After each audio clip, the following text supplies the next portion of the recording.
E aí pessoal, tudo bom? Sejam bem-vindos então ao FT de A a Z. Hoje a gente vai conversar sobre o conceito de fluido, a definição desse tipo de material. Eu sou o professor Luiz Fernando, sejam todos muito bem-vindos e vamos começar.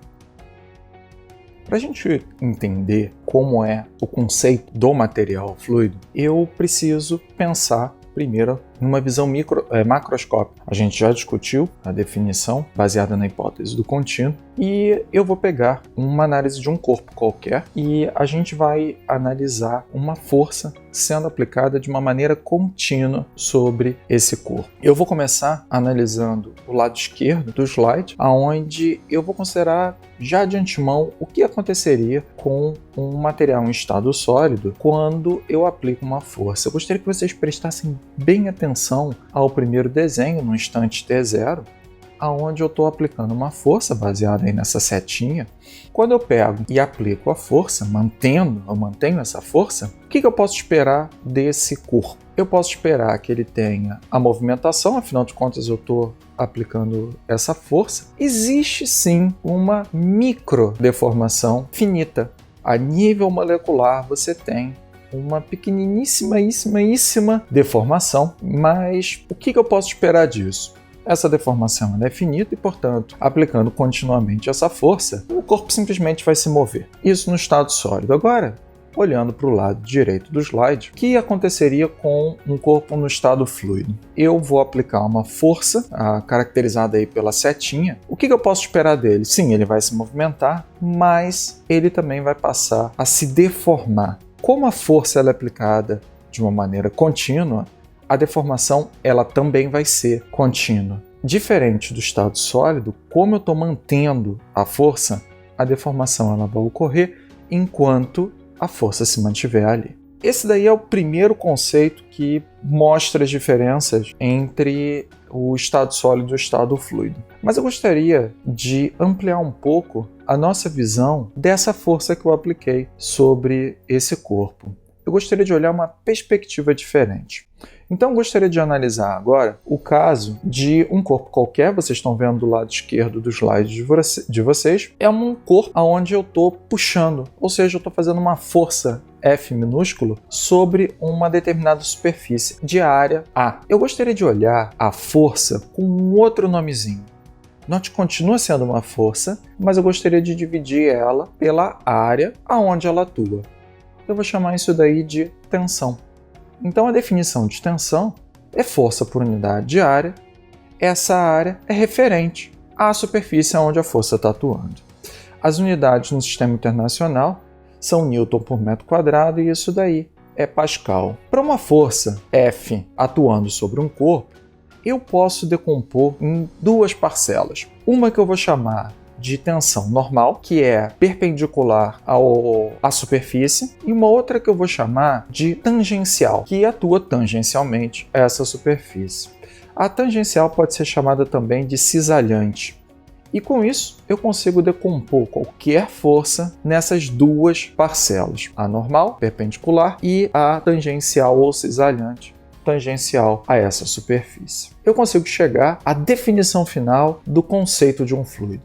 Fluido é uma substância que se deforma continuamente quando submetido à ação de uma tensão cisalhante. E no repouso não pode sofrer tensão cisalhante. Dois pontos aqui que a gente precisa destacar. Um é que agora eu estou especificando que o corpo ele se deforma sob a ação de tensão cisalhante. Eu não tinha colocado isso de uma maneira explícita no caso que a gente viu do estado sólido e do estado fluido. Vocês podem voltar ao vídeo e dar uma olhada lá, mas vocês vão perceber que ali naquele caso era uma tensão cisalhante. E digo mais, no repouso não pode sofrer tensão cisalhante. Mas o que significa isso? Vou explicar com um desenho que tem nesse slide.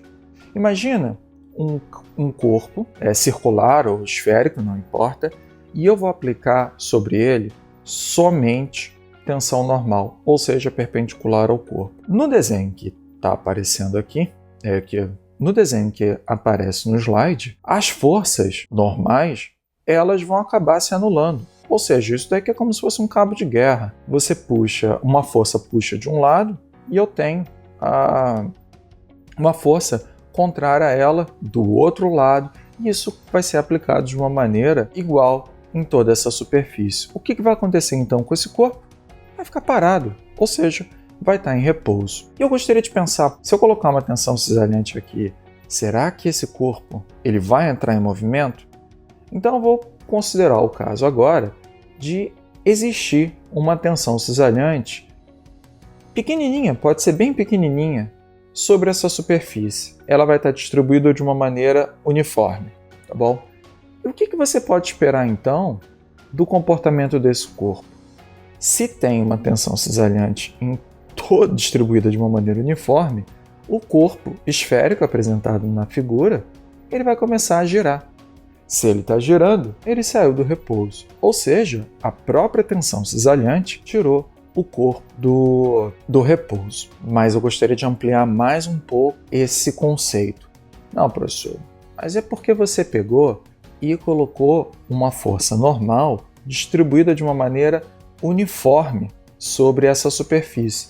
E se eu pegasse apenas em um ponto e aplicasse uma força normal, ou seja, uma tensão normal, maior do que nos outros pontos? Tudo bem, vamos fazer esse caso então. Nesse caso, vocês podem perceber agora que existe uma força normal maior, tá, na parte superior do corpo, mas essa força aqui, ela vai causar sim agora uma deformação nesse material fluido.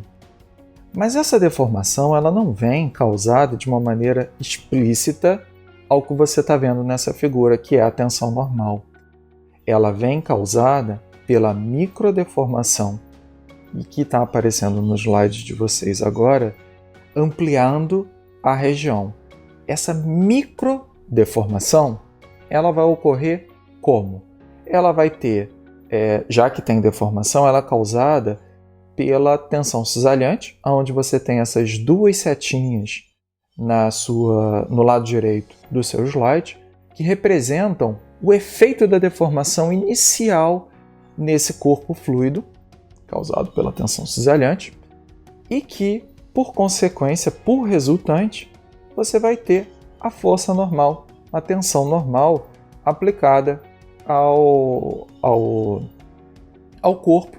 E, portanto, apesar de você estar olhando de longe, puxa, isso daqui é efeito da tensão normal, não, no fundo, a deformação ela vem pelo efeito das tensões cisalhantes que, combinadas, vão resultar nessa tensão normal. Beleza, gente? Isso era o que eu gostaria de conversar com vocês. Espero que tenham gostado do vídeo. No próximo vídeo a gente vai começar a conversar sobre a movimentação do que a gente vai chamar de partículas de fluido, ou seja, a cinemática elementar do fluido. Curtam o vídeo, compartilhem com seus colegas e a gente se encontra na próxima. Valeu!